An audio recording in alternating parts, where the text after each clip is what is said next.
Hi guys, good morning. For today's video, charing, for today's lesson, we are going to commence uh, our discussion with the chapter 1 as I have discussed with you during our core syllabus orientation. So our chapter 1 in the subject Purposive Communication is entitled Communication Processes, Principles, and Ethics. But we will begin with the communication process by, of course, defining what a communication is. Okay, so the term communication is derived from the Latin word communis, meaning common. So I'd like to emphasize on the word common there, which means that people who are involved in a particular conversation are actually familiar with the elements present in their conversation, such as the language, the symbols, etc., or the channel perhaps. So that is one thing that your classmates have missed when they shared about their ideas of communication. Okay, so in general, communication refers to the reciprocal exchange of information, ideas, facts, opinions, beliefs, feelings, and attitudes through verbal or non-verbal means between two people or within a group of people. Take note that the communication or a conversation does not only involve two people, but it could actually be more than that. And we have already clarified that yesterday when we initially discussed communication, purposive communication. And of course, the elements present in a communication are the channel, the people, who are the two types once again, the sender and then the receiver, and of course what types of communication are they being engaged in. It could be through verbal or non-verbal. And what are examples of non-verbal and verbal, we are going to find out as we go on with our discussion. Okay, and here are other definitions of communication as per Webster's Dictionary and Robert Anderson. So Webster's Dictionary says communication is a process by which information is exchanged between individuals through a common system of symbols and signs of behavior.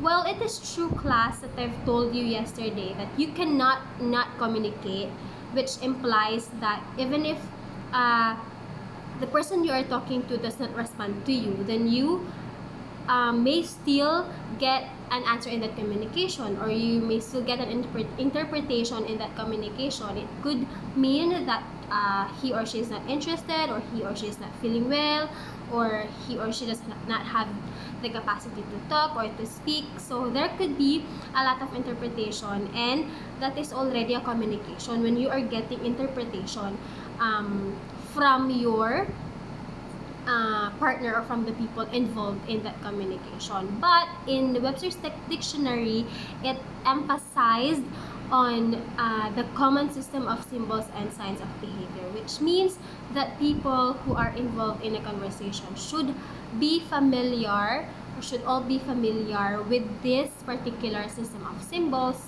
and signs of behavior, or the language, for example. Okay, Robert Anderson, I'm sorry, is that John, not Anderson. So communication is interchange of thoughts, opinions, or information by speech, writing, or signs. So it's pretty much the same with what we were mentioning a while back about the channel being used in the communication. Is it through verbal or non-verbal?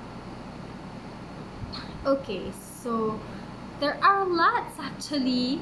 There are lots of meanings of communication, and we go through this for you to equip yourselves with all the possible meanings of communication, and not the only ones we have talked about yesterday.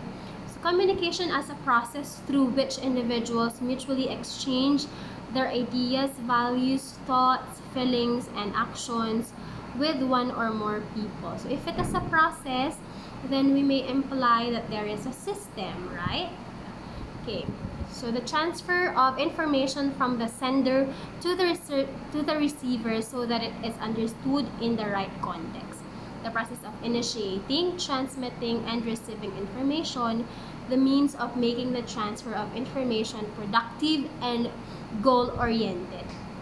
It's actually the very purpose of our subject, purposive communications, it's the reason of our subject, the communication or the conversation is off to a reason, or is off to a goal. It is out of a reason. It is due to a reason that it is being conducted or that it is happening. Okay, the process of sharing information, ideas, and attitudes between individuals. Okay, so this is the process of communication. You can see there the sender.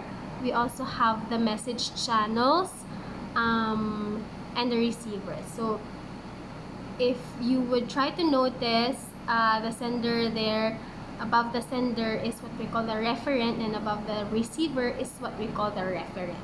And in okay, so while the sender is delivering her message, that is actually encoding, and when the receiver is trying to receive the message, he is actually decoding it. He's trying to understand, he's trying to decipher the message. So it's like when you're actually typing, it's actually the literal encoding. When you're encoding it and then you send your message, the person who received your message is trying to understand it, is trying to deciphering it or decoding it. Yun naman ang tawag doon.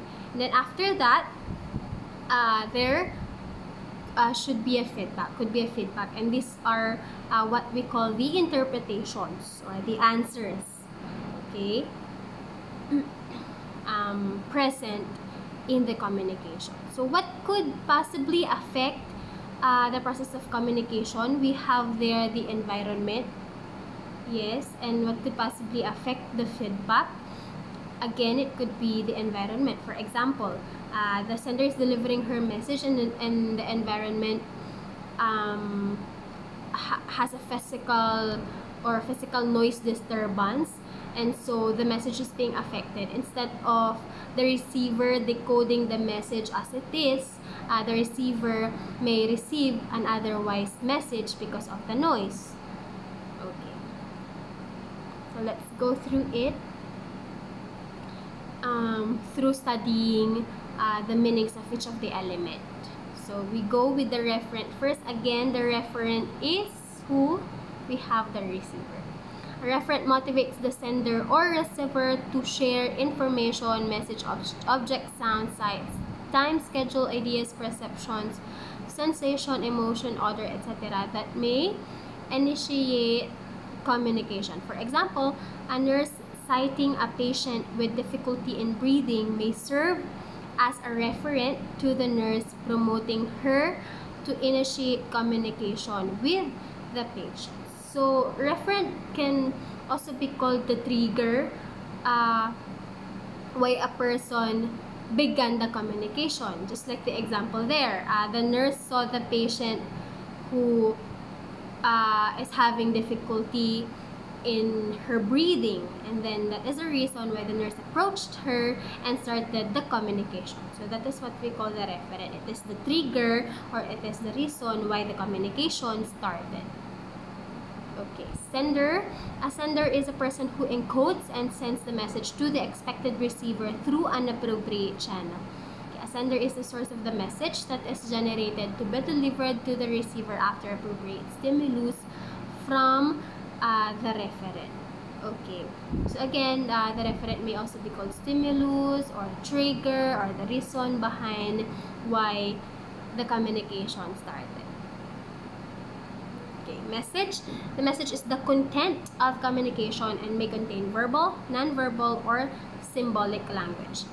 The perception and personal factors of the sender and receiver may sometimes distort this element, and the intended outcome of communication may not be achieved. For example, the same message may be communicated or perceived differently by two individuals.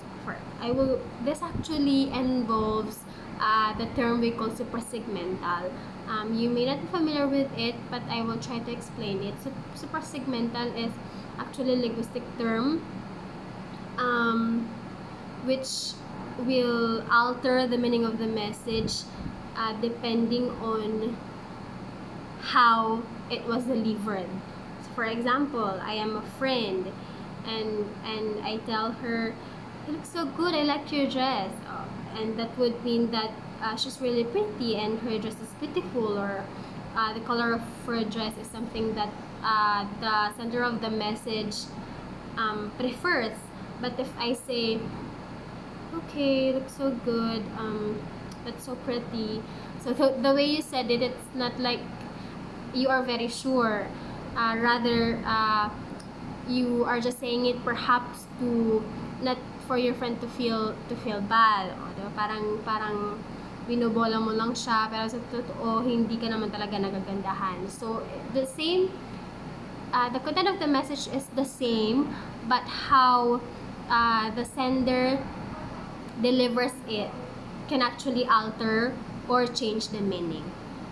Alright, so it's one noise in the communication process. Okay, channel naman as an element of communication. This is the medium through which a message is sent or received between two or more people.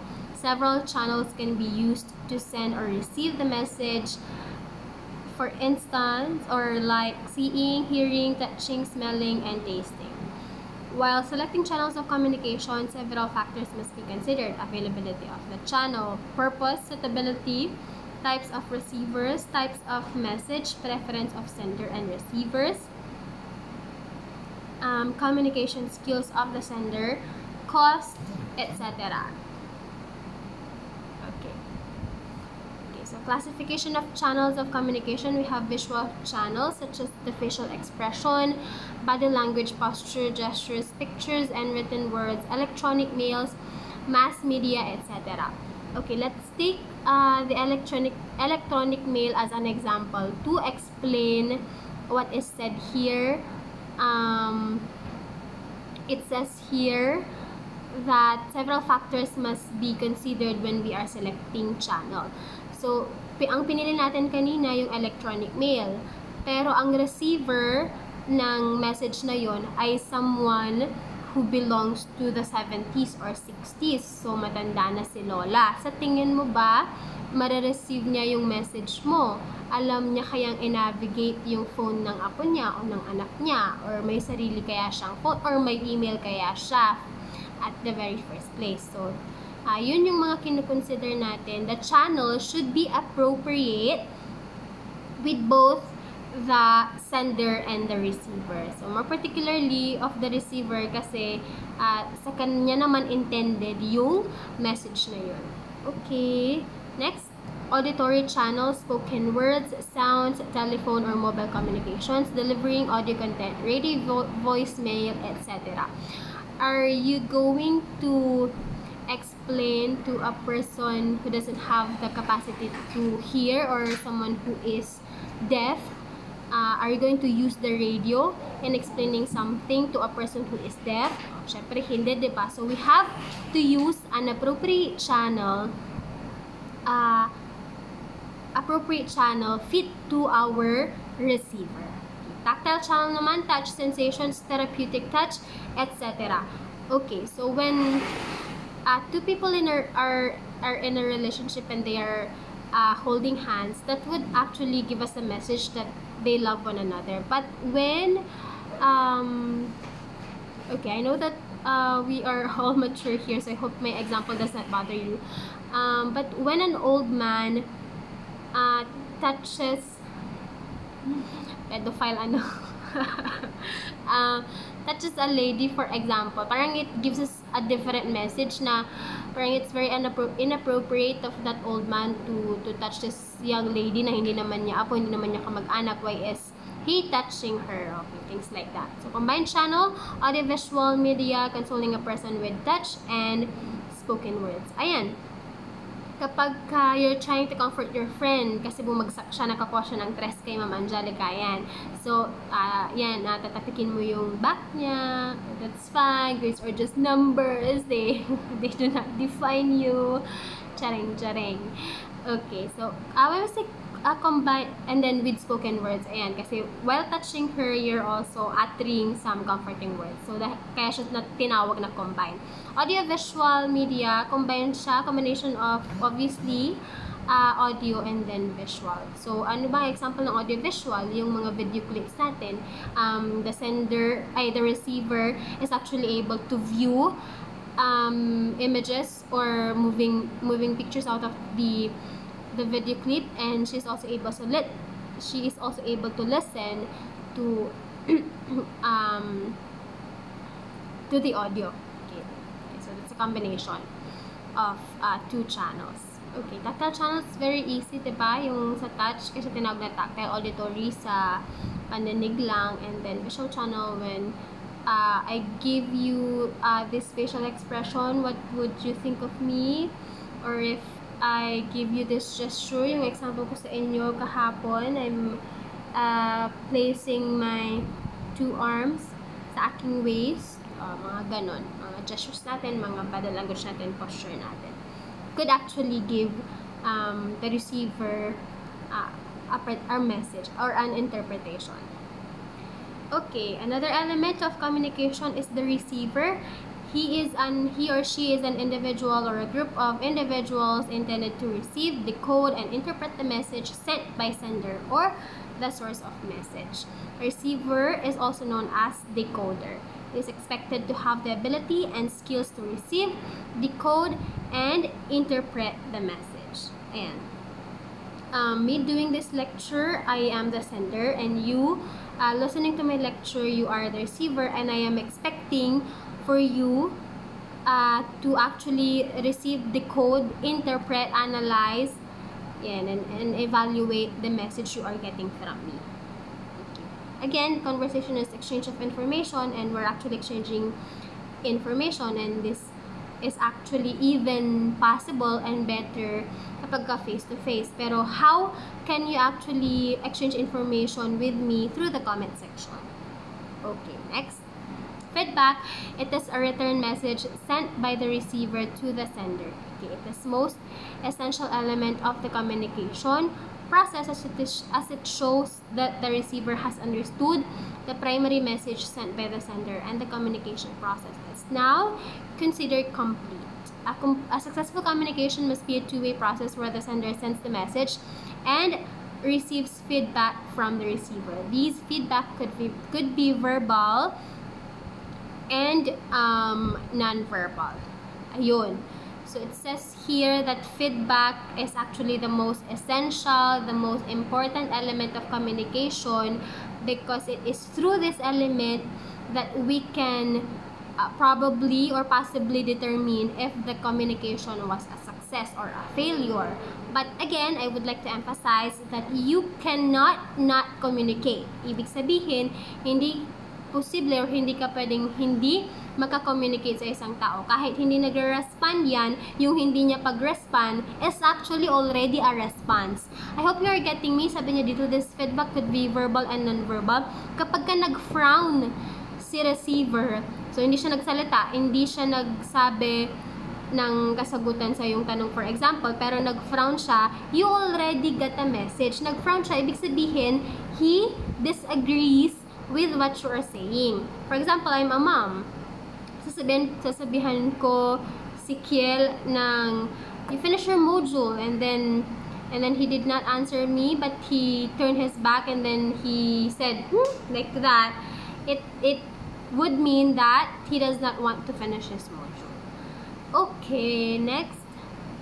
Confounding elements. These elements are not a direct part of the flow of the communication process, but influence the communication process significantly indirected. These elements are interpersonal variables of the sender and the receiver, and the environment where the communication process takes place. Interpersonal variables such as perception, beliefs, values, social-cultural background, educational and developmental levels, emotion, gender, physical and mental health, etc. may significantly affect the communication process. As I've always been telling you, there are lots of factors that could affect communication and that could alter the real or the true message of the sender. Maaring hindi yun ang ibig sabihin ng sender, pero yun ang nakarating sa receiver dahil sa kanyang sariling paniniwala. For example, the sender of the message told someone that she is allotting 10% of her income to be given to their church. Ganon. Kasi parang rule nila yun, for example. At ang dating doon sa isa ay it's not being religious, you're actually being forced. Or why would the church come up with such a rule? Shouldn't it just be voluntary, etc., etc.? Okay. Okay, for example, you are mocking someone na hindi ka aware na meron pala siyang pinagdadaanan, or she's not actually mentally well. Okay, tapos biniro mo siya, maaring masama yung maging dating sa kanya. Okay. Okay, so we're actually done with the definition of communication, with the process, and with the elements of communication. And now we go to the types of communication. Perhaps we can stop here after this type so that we give leeway to the other topics para hindi rin kayo information overload. Okay, so types of communication, we have here first based on the means of delivering the message, and second based on the purpose of communication, third based on the levels of communication, and fourth based on the pattern of communication. So the types of communication heavily rely on the means of delivering the message, the purpose, the levels, and the pattern. Okay, let's first have the means of delivering the message. So we have here verbal communication. How is the message being delivered? Verbally. It occurs through the medium of spoken or written. Ayan, ito yung gusto kong i-clarify kasi ang daming nag-example kahapon when I was asking, give examples of non-verbal communication, and then a lot recited na memorandum, office advisory, letters, etc. Just because it's spoken doesn't mean that it's no longer verbal, because verbal communication is actually spoken and written. So, yung mga non-verbal natin, itatakol natin siya mamaya, pero yun yung mga signage symbols natin actually. Okay. What else? Sign languages. Okay. So, verbal communication muna tayo. It's a combination of several words used, and each word conveys a specific meaning. Some important elements of verbal communication are language, vocabulary, denotative and connotative meaning, pacing, intonation, clarity, consciousness, preciseness, comprehension, brevity, timing, and relevance. Okay, hope you're familiar with all of these, denotative, connotative. When we say denotative, it's the meaning taken from the dictionary. And then when we say connotative, it's actually more of the opinion or the personal thoughts of a person being asked. Okay, subtypes of verbal communication, we have spoken, written, telecommunication, and electronic communication. Ayan, familiar kayo dyan kasi you are Gen Z. So, everything now is actually coursed through electronically. Okay, second, we have nonverbal communication. This communication occurs without words, where the five senses and whole range of body movements, posture, gesture, facial expressions, and silence are used for sending and receiving the message. So, yan yung nonverbal communication. It deals with the movements, the posture, the gesture, facial expressions of a person. So, it occurs without words. In contrast to what you were setting yesterday as an example of nonverbal communication, yung mga letters ninyo, just because they are not spoken doesn't mean that they are not verbal. So, they are still verbal. In here, in nonverbal, ang mga sakop lang niya ay yung mga, again, movements, posture, gesture, facial expressions. And silence. Again, silence, hindi ka umimik dyan, it's already still a part of communication. Kaya hindi ka umimik, you cannot not communicate. Because ang hindi mo pag-imik may still send a message to someone. Okay, nonverbal communication is a more accurate way of communication because it conveys the true and intended meaning of the message. Correct. Sa nonverbal communication kasi more of factors affecting the communication. Mas na determine nga natin kung ano ang ibig sabihin ng isang message through the nonverbal communication. Kasi kapag ang message ay ang ganda-ganda mo pero yung tono ganon, parang hindi totoo na nagagandaan ka sa kanya, or nakalagay yung mga kamay mo sa iyong waist habang namumuri ng tao may mean that it's actually sarcasm, diba? Okay. Next, nonverbal communication may be accomplished by the following means. So, through touch, eye contact, facial expression, posture, gait, gesture, physical appearance, sound, and silence. Okay, so based on the purpose of communication naman, we have formal communication, and guess kung ano ang opposite ng formal communication later on. Okay, anyway, what is formal communication? It follows line of authority and is generally used in organization to achieve organizational objectives. For example, the nursing superintendent of a hospital will communicate with staff nurse through assistant nursing superintendents, supervisors, and ward in charge nurses. So, meron tayong tinatawag dito na elevation or escalation. So, kapag si head may problema sa staff, hindi niya agad-agad isasama ni kukol yung staff, pero dadaan muna doon sa immediate supervisor ng staff. Yun ang ikukol o isasama ni head natin. At sa formal communication nangyayari yan. Okay, informal communication naman does not follow line of authority. So, wala na. Examples of informal communication are gossip, chit-chat, ayan. I remember one of your classmates, I cannot recall kung anong section na, tinatanong ko kayo kung anong mga examples ng communication na alam nyo. At sabi niya, maritesing, oh, diba? Very proud. Ayan, and you're correct kasi it's really a type of communication based on the purpose. So, pero sa informal siya. Formal, kapag usually ginagamit sa organizations.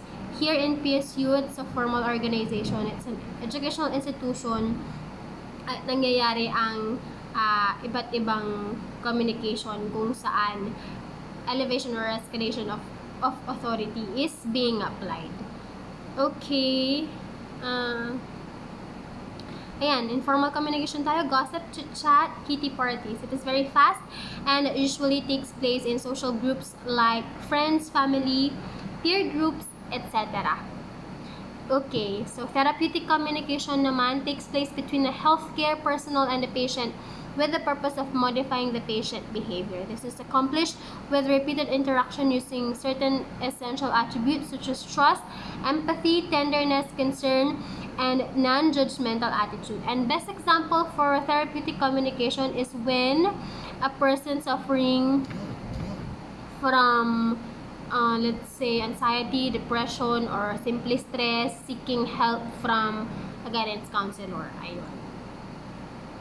Okay, based on the levels of communication naman tayo. Una, interpersonal communication. It takes place within an individual. We may also say it is self-talk. Ay, yan. Nabavalidate na ninyo yung mga sarili ninyo. Ay, hindi pala ako baliw. It's a type of communication based on the level pala. Ayan. Kapag tinawag natin, pag sinabi natin intrapersonal, intra, ibig sabihin yourself. Ayan. Kapag ka-inter, with other people, with other person. Yan. Palatandaan ninyo sa intra, actually ako lang, ang mnemonic ko dito sa intra at inter, yung intra kasi, intra, yung last word niya ay A, so Angelica, self. Kapag ka-inter, yun, sa ibang tao. Okay, so it is crucial because it provides a person with an opportunity to assess self or a situation before acting on it, ultimately affecting the person behavior.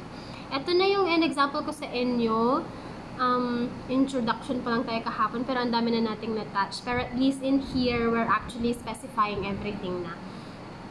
And orderly na siya. Okay, so ito yung example ko sa inyo na communication with thyself.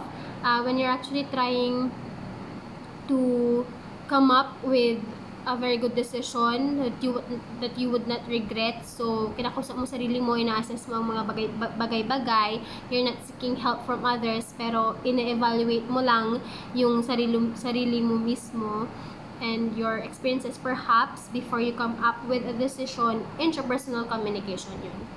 Next, interpersonal communication takes place whenever two or more people interact and exchange messages or ideas. Intra, sarili mo lang. Interpersonal, may involvement na ng ibang tao.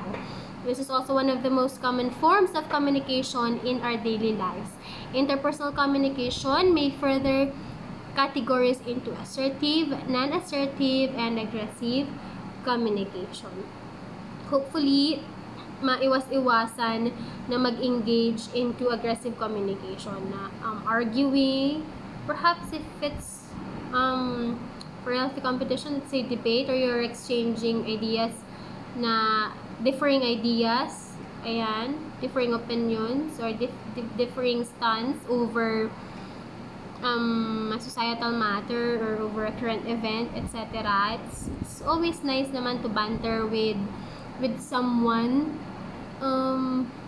It's best if you're battling with someone with same beliefs or same values, pero hindi may iwasan na you catch yourself in a situation where you're bantering with someone with opposing views as you have, and that's fine so long as a very important element is present. And what is that? Respect. Okay. Next, transpersonal communication. It takes place within a person's spiritual domain. The purpose of transpersonal communication is to realize selfhood, enhance spirituality, and answer questions that are spiritual in nature. Ayan. Kahapon pa tayo nasusunog class, no? Okay. So this this type of communication based on the level is what we call transpersonal. Takes place within a person's spiritual domain. Ayan, yung mga spiritual selves ninyo. And its purpose is to realize selfhood, enhance spirituality, and answer questions that are spiritual in nature. If I were to